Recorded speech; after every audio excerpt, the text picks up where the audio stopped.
미분양 상태로 있고 가만히 있으면 정부가 사주겠지. 가만 놔둬야 돼요. 이제 우리가 자꾸 일본 따라간다 일본 따라간다 그러는데 난미형 불경기가 올 수도 있다는 거예요. 뭐 지금 IMF나 그때하고 자영업자들의 삶이 큰 차이가 없어요 지금. 조금 이제 눈을 지방으로 좀 한번 돌려볼까요? 네네. 지금 지역 부동산은 너무 얼어붙어 있기 때문에 근데 이제 다주택자 규제도 앞부분에서 세금적으로 좀 풀어야 된다고 말씀을 해주셨는데 지방 부동산은 그러면 이걸 어떻게 될까요? 정부가 다주택자 규제는 푸는 게 1차적으로는 답일까요? 무조건 풀어야죠. 다주택 규제를 풀어야 되고 그다음에 미분양이 뭐 7만 채, 뭐 실적은 한 10만 채 넘는다고 보는데 네. 또 악성 미분양도 뭐 2만 5천 채 정도 되잖아요 지금. 근데 정부에서 또 사준다고 그러잖아요. LH를 통해서 사준다고 그러잖아요. 그런 것도 사줄 필요가 없다고 저는 봐요. 왜냐하면 지방에 미분양된 거는 미분양을 예측을 해서 과잉 공급됐다고 봐야 되잖아요. 네. 그러니까 둘 중에 하나예요. 과잉 공급됐든지 아니면 분양가가 너무 높든지. 그걸 LH가 나서서 3,000세대인가 샀다고 그러더라고요. 예. 뭐 임대용으로 하기 위해서. 그 돈이 다 어디서 나오는 거예요? 국민 세금이잖아요, 전부. 네. 그게 뭐 국민연금 이런 데서 나오는 돈 아니에요. 그래서 그걸 사줄 이유가 없는 게 분양이 안 되면 분양할 수 있는 방법이 뭐예요? 아주 간단한 방법이 있죠. 분양가를 낮추면 분양되잖아요. 수요에 맞게 계속 공급을 낮춰주는 거예요. 분양가를 낮춰주는 거예요. 분양은 다 시킬 수 있어요. 건설사가 미분양 난 거 그 할인 분양하면 팔리듯이. 할인 분양을 좀 해야죠. 왜? 팔릴 때까지 할인하는 거예요. 할인을 안 하고 나 분양가 이거 유지하겠다. 이러니까 안 팔리죠. 미분양 상태로 있고 가만히 있으면 정부가 사주겠지. 또 LH공사가 사주겠지.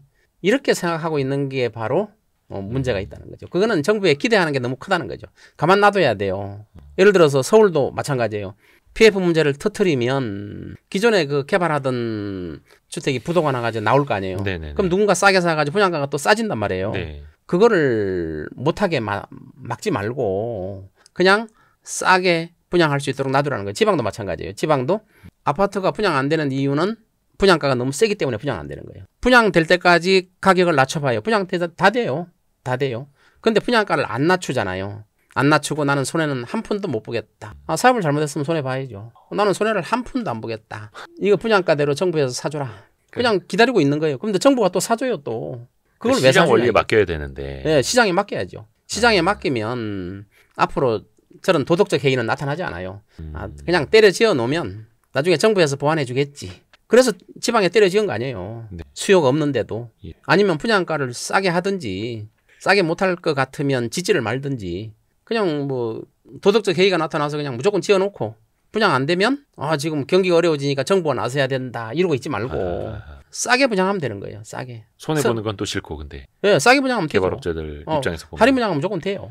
근데 할인 분양을 안 하니까 문제죠. 근데 이게 관점을 조금 바꿔서 지역에서 예를 들어서 무주택자로 계시는 분들 입장에서 보면 집값 좀 더 떨어졌으면 좋겠다 또 이렇게 보시는 분들 입장에서 보면 그렇게 다주택자 규제를 푸는 것도 이것도 정부의 시장 개입 아니냐 또 이렇게 보실 수도 있지 않을까요? 이 다주택자 때문에 서울로 몰려드는 거거든요. 예. 이걸 방지하기 위해서는 다주택자는 풀어야 되는데 그 기본적인 전제 조건이 아까 보유세를 좀 높여야 된다는 보유세를 조건이 보유세를 높여야 된다. 그러면 해결돼요.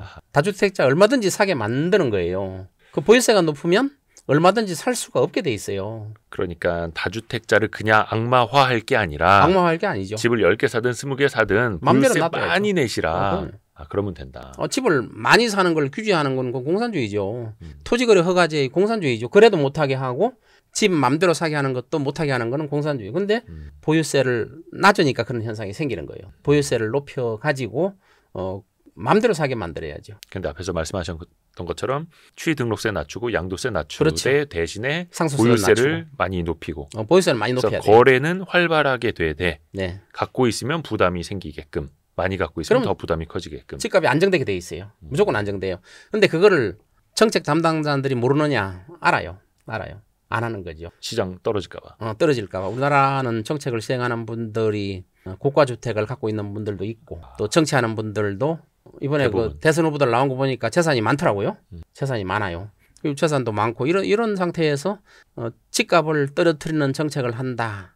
쉽지 않을 거예요. 그러니까 저도 뭐 기획재정보다 정부 부처 출입을 좀 해왔습니다만 고위공직자들 보면 그렇게 강남에 집 가진 사람들 많고 많죠. 최소한 과천에는 갖고 있고 그럼요. 정부 부처가 뭐 과천이 있었던 그런 영향도 있겠습니다만 그분들이 참 많은 자산가가 또 되셨고. 그럼요. 대통령이 시행하려고 해도 고위공무원 집단 또 카르텔이 있잖아요. 또 건설 회사, 집값이 떨어지는 거를 두려워하는 세력이 분명히 우리나라에 있잖아요.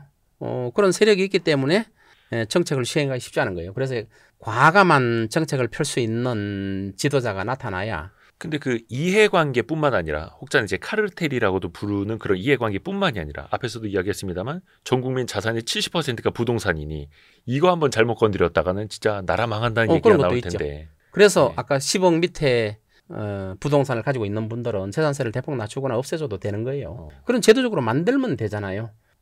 저는 중국 별로 안 좋아하지만 예. 시진핑이 2016년에 이제 정신을 차린 거예요. 콘크리트에다가 돈을 투자하는 게 장기적으로 중국을 망치는 길이다. 그래서 2016년에 시진핑이 한 말이 있어요. 주택은 사람이 사는 곳이지 투자하는 곳이 아니다. 투자 대상으로 삼는 것이 아니다. 그때부터 금융 규제도 하고 시작을 하니까 건설회사들이 무너지기 시작했죠. 그래서 부동산이 완전히 붕괴돼 버렸잖아요. 일부러 붕괴시킨 거나 마찬가지예요. 콘크리트에 투자했다가는 중국 정부가 장기적으로는 형편없이 될 것이다. 이렇게 느꼈기 때문에 만든 거거든요. 저는 그거는 잘했다고 봐요. 우리도 그런 콘크리트에 투자하는 것, 지금 자산의 70%가 부동산이니까 일본도 70%였잖아요. 네, 네. 중국도 70%, 80%잖아요. 근데 그게 무너지고 있잖아요. 일본 부동산 70% 갖고 있는 사람은 없어요. 이제 주식으로 많이 갖고 있지. 또 중국도 그렇게 될 거예요. 우리나라만 아직도 부동산의 70% 몰빵하고 있다? 외부 충격으로 인해서 붕괴되면 더 큰 아픔을 겪어요. 그러니까 정부가 나서서 그 아픔을 만들어줘야 돼요. 그러니까 망치로 한 대 맞으면 될 걸 가지고 도끼로 맞을 수가 있단 말이에요. 그 죽는단 말이에요. 나라 전체가 끝장난다는 거예요. 이제 우리가 자꾸 일본 따라간다 그러는데 일본은 세계 2위의 경제 대국이었었고 네. 지금도 3, 4위잖아요. 네. 우리나라는 10위권 안에 못 들잖아요. 일본 못 따라가요. 우리나라는 일본형 불경기가 아니라 남미형 불경기가 올 수도 있다는 거예요. 그래서 정부가 이러한 것들을 네. 염두에 두고 중국도 저렇게 나서서 부동산을 붕괴시켰는데 우리도 정부가 나서서 물론 중국은 공산주의 1인 독재 국가니까 가능하다고 하지만 우리나라도 한 번은 콘크리트에다 투자하는 것을 더 이상 못하게 붕괴시키는 역할을 한번 해야 되는 거예요. 지금 정부가 막는 게 너무 많잖아요. PF 막고 있죠. 또 금융 정책 자금 막 풀고 있죠. 네네네. 뭐 부동산을 살리기 위해서 뭐 안간힘을 쓰잖아요, 정부가. 근데 사실 말은 다들 비슷하게들 해요. 어느 정권이나 집은 사는 것이 아니라 사는 곳입니다. 뭐 이렇게 말은 합니다만 실질적으로 실제 쓰는 정책을 보면 집값 안 떨어지게 살살살살 하고 있는. 말만 말과 그런 거예요. 정책이 다르다. 일반 국민들이 듣기 좋게 하는 거죠. 듣기 좋게 말. 이번에 공약도 보니까 듣기 좋은 말만 하더라고 부동산에 대해서. 근데 지켜지지 않을 것들이 많더라고요. 그리고 말만 살살 하는 거지. 예를 들어서 과거에 어떤 정권이 들어섰을 때 막 집값이 폭등할 때가 있어요. 네. 규제 대책이라고 해. 양도세, 또 취등록세, 다주택자 막 규제를 해버렸어요. 예. 그 규제함으로써 집값이 더 올랐어요. 왜 더 오르느냐? 보유세만 올리고 다른 걸 떨어뜨리면 안 오르게 돼 있는데 왜 양도세, 취등록세, 또 다주택자 중과 이런 걸 만들어 가지고 그게 전부 다 부동산 거래 가격의 정가가 돼 가지고 집값을 더 올리는 역할을 했어요. 이거를 저는 알면서 올렸는지 집값을 진짜 잡을 의지가 있었는지 저는 그걸 이해를 못 하겠어요. 그러니까 규제를 하는 척도 또 부양을 하는 척도 다 집값 올리는데 영향을 미치지 않느냐 이렇게 보고 있어요. 그럼 이제 집값을 결정짓는 몇 가지 요인에 대해서 한번 좀 여쭤볼게요. 일단 뭐 당연히 직장 그리고 뭐 교육, 교통 뭐 여러 가지가 있지 않습니까? 3대 요인으로 보면은 요거 한번 좀 여쭤볼게요. 인구가 급감하기 때문에 전체적인 시장이 좋지 않을 것이다라고 봤던 사람들이 결과론적으로 현재까지는 좀 틀린 것들이 많았습니다. 왜냐하면 인구가 줄더라도 지역에 따라서 완전히 양극화돼 버리기 그렇죠. 때문에 앞으로는 좀 어떻게 될 거라세요? 저는 인구가 줄면 지방은 더 안 좋아진다고 봐요. 당연히 지방은 인구가 줄면 줄수록 네. 지방이 살아날 가능성은 별로 없다는 거죠. 그래서 정책적으로 아주 획기적인 대책을 세우지 않는 이상, 뭐 수도를 이전한다든가, 네. 뭐 획기적인 대책을 내놓지 않는 이상은 지방이 인구가 줄면 줄수록 지방은 더 어려워지는 거예요. 인구가 늘면 늘수록 지방이 살아날 수 있는데 앞으로 인구가 준다고 그러잖아요. 네. 줄기 때문에 살아나기가 힘들어요. 그래서 과거에는 인구가 막 상승하던 시기고 인구가 막 증가하던 시기고 또 소득 증가 막 개발기잖아요. 인플레이션은 당연한 거예요. 집값이 상승하는 건 너무나 당연한 거예요. 그래서 과거에 한 10년, 20년 전만 해도 그때는 부동산 투자에 대해서 아무런 지식이 없어도 그냥 사면 올랐어요. 네. 저도 그때 이제 대학에서 강의할 때 투자를 어떻게 하면 좋겠습니까 했을 때 네. 아무데나 땅이든 집이든 사면 오른다 이런 강의 한 기억이 나요. 왜냐하면 그때는 개발기예요. 개발기. 그리고 인플레이션은 당연한 거예요. 네. 무조건 집값은 오르게 돼 있는 상황이에요. 아하. 근데 지금 그게 끝났어요. 개발기도 끝나고 인구도 끝나고 또 소득 수준도 끝났어요. 그렇기 때문에 지금은 그런 걸 기대하기가 못하죠. 지금은 옛날하고 완전히 달라요. 사이클이 완전히 다른 거예요. 옛날 사이클은 올라갔다 내려왔다 하면서 지속적으로 오를 수밖에 없는 상황이고 그때는 투자에 대해서 컨설팅 하기가 너무 쉬웠어요. 그냥 아무데나 사면 돼요. 특히 서울 경기도 사도 되고 서울 사도 되고 지방 사도 되고 아무데나 사면 되는 거예요. 막 개발기니까. 그러나 지금은 그렇게 샀다가는 큰 낭패를 당할 수 있어요. 그렇기 때문에 지금 장기 저성장 국면에서는 집값이 오르리라고 기대해서는 안 돼요. 그리고 폭탄이 언제 터질지 몰라요. 이러한 폭탄이 터지면 우리나라 경기에도 엄청난 영향을 미치는 거기 때문에 그래서 정부가 그러한 폭탄을 안 터뜨리려고 안간힘을 쓰는 이유도 거기에 있는 거예요. 그런데 그거는 터지게 돼 있어요. 어느 정권에서 터지느냐가 문제. 그런 인구 구조의 변화에다가 다주택자에 대한 규제가 맞물리면서 더 양극화, 초양극화. 양극화는 어쩔 수 없는 한 측면이 될 수 있어요. 그러한 양극화를 해소할 수 있는 게 돈은 많이 미국 같은 데 기부금 엄청 내잖아요. 네. 엄청나게 내잖아요. 또 재산세 엄청나게 내잖아요. 그런 식으로 시스템을 만들어 놓고 양극화되는 건 괜찮아요. 근데 그렇지 않고 지금 보유세 우리나라 조금 내면서 무슨 양극화 하면은 당연히 일반 서민들은 그걸 받아들이지 않죠. 보유세를 엄청나게 내면서 고가의 주택에 살면 그러면 시비 걸 게 없는 거죠. 또 그 인구 구조로 놓고 보면 특히 이제 우리나라에서 집을 많이 갖고 있는 게 한 50대 이상, 네. 이제 노년층 또 은퇴에 앞두신 분들 입장에서는 소득은 없고 노후 준비는 안 돼 있고 가진 건 집 한 채. 물론 주택연금이라는 좋은 제도가 있습니다만 이분들의 잠재 매물이라고 할까요? 그게 좀 시장을 많이 흔들 가능성도 좀 앞으로 있을까요? 그런 매물이 나올 수가 있죠. 이제 지금은 어떻게 보냐면 제가 아는 분들이 이제 이런 분들이 있어요. 은퇴하시는 분들이 강남에 고가 아파트를 전세를 놓고 저 경기도 지방에 좀 싼 데 가서 또 네. 전세를 산단 말이에요. 그러면 여유 있게 살 수 있겠죠. 강남에 비싼 집을 전세 놓고 외곽으로 가면 여유 자금이 좀 생기잖아요. 그렇죠. 여유 있게 사는 분들이 있어요. 그런데 강남에 집을 안 팔고 가요. 그 이유는 뭐예요? 앞으로 집값이 계속 오를 거라고 예측을 하기 때문에 안 팔고 전세로 가는 거예요. 네. 그런데 집값이 앞으로 안 오를 거라고 생각된다면 강남 집을 팔고 가겠죠. 팔고. 그래서 그런 걸 예측하시는 분들은 팔고 가시는 분도 있어요. 그럼 팔고 가는 게 정답이라고 저는 봐요. 은퇴하시는 분들, 네. 앞으로 소득이 없는 분들은 갖고 있을 이유가 없잖아요. 그래서 팔고 가시는 분들도 있어요. 그래서 은퇴하시는 분들이 앞으로 부동산 값은 장기 저성장 국면에서는 오르지 않거든요. 네, 네. 이러한 것들이 지금은 몰라요. 지금 신고가가 계속 형성되니까 하늘을 뚫을 것 같죠. 그러나 그거는 없어진다는 거죠. 그런 현상이 나타나기 시작하면 이제 강남에 있는 집을 팔고 은퇴하시는 분들은 지방으로 가겠죠. 지금은 전세를 놓고 지방으로 가는 분들이 더 많아요. 그래야 여유자금 그래도 갖고 있잖아요.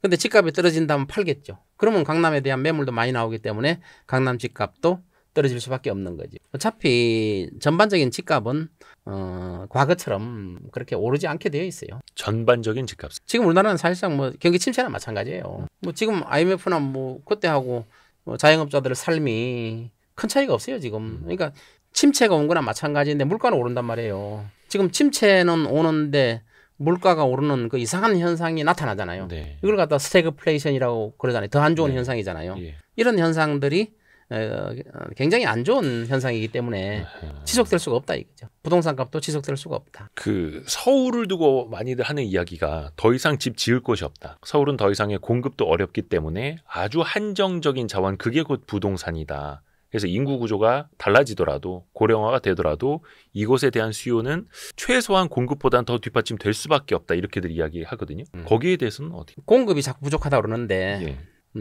그렇게 부족하지도 않아요. 서울 같은 데는 부족하지도 않아요. 강남 예를 들어 3구는 부족할 수가 있겠죠. 근데 서울 지대 전체를 놓고 보면 부족하지가 않다고 저는 봐요.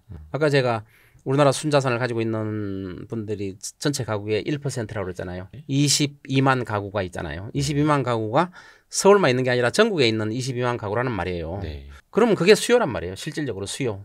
실제로는 그보다 더 적어요. 전 재산이 30억인데 30억짜리 못 사잖아요. 네. 그래서 그 1% 22만 가구가 수요인데 수요는 충분한 거예요.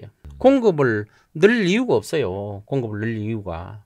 서울 같은 데도 이제 지방에서 계속 몰려오면 공급이 필요하겠죠. 네. 공급이 필요할 거예요. 그런데 지금 같은 경우는 수요도 그렇게 많이 생기지도 않아요. 인구가 증가하고 소득이 증가해야 수요가 증가하는데 수요가 증가하는데 공급을 더 늘린다? 이거는 건설사의 논리예요. 개발을 해야 된다는 건 재개발 재건축을 활발하게 해야 된다. 또 재개발 재건축을 규제를 완화해야 된다. 이거 건설사의 개발업자의 논리예요. 네. 그래 이번에 대선 후보들도 재건축, 재개발에 대한 규제를 완화하겠다 이렇게 공약을 하는 걸 봤어요. 네네네. 완화할 필요가 없어요. 완화할 필요가 없어요. 지금 서울에 이제 특히 강남 같은 데는 개발할 데가 없잖아요. 거의 그린벨트를 더 풀지 않는 이상은 개발할 데가 별로 없잖아요.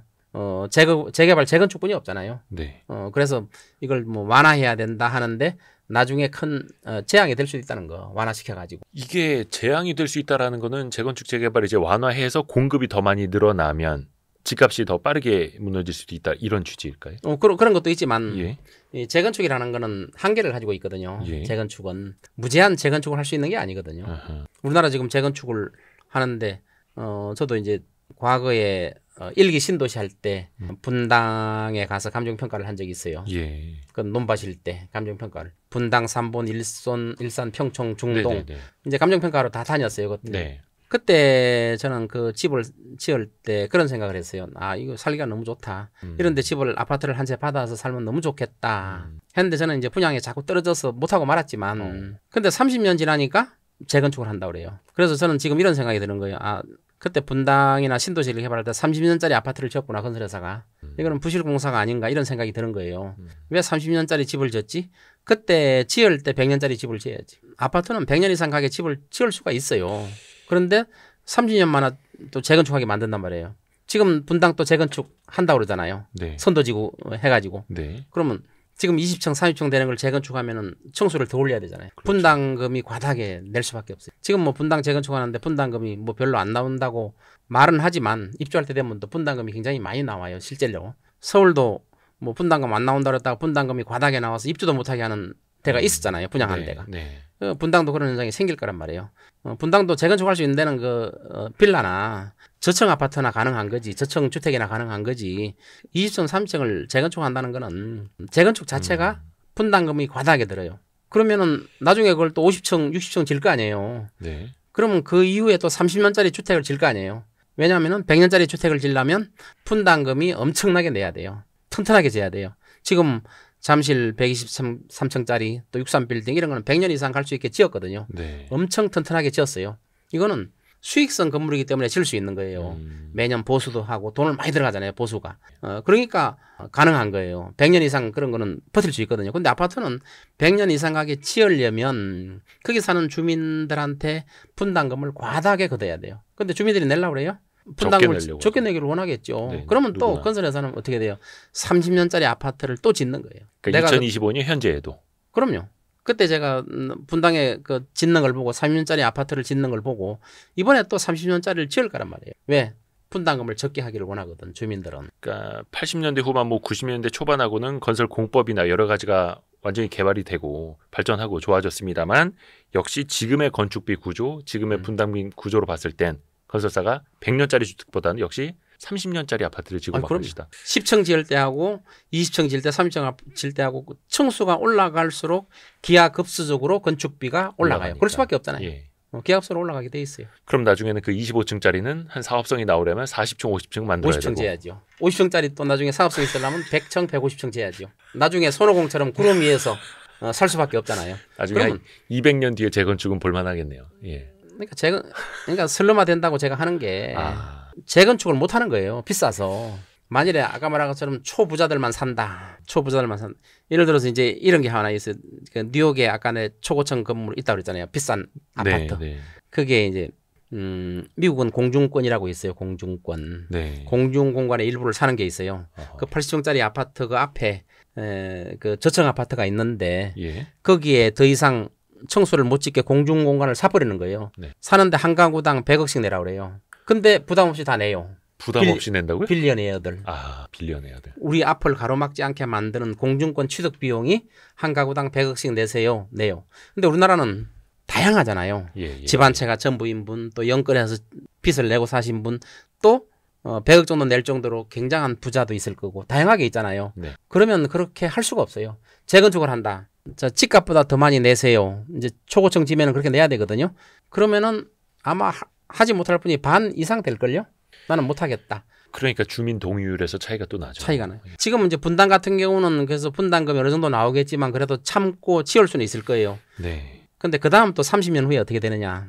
그때는 주민들이 못 짓겠죠. 돈이 없어서. 100층, 150층 쳐야 되는데 또 용적률을 그렇게 줄 리도 없고 그렇죠. 교통도 그렇고 뭐. 준다고 하더라도 그 아까 말했잖아요. 건축비가 기하급수적으로 올라간다고. 그 부담을 할 수가 없거든요. 그러면 거기에 있는 돈이 많은 분들은 그 아파트를 떠나겠죠. 건물이 낫아지니까. 그리고 그 건물은 점점점 낡아지고 재건축을 반대하는 분들이 더 많아지고 점점점 싸지겠죠. 그러면 좀 사는 분들은 다 빠져나올 거예요. 그래서 그 건물은 슬럼화돼가지고 흉물이 되는 거예요. 나중에. 장기적으로는 흉물이 될 수밖에 없어요.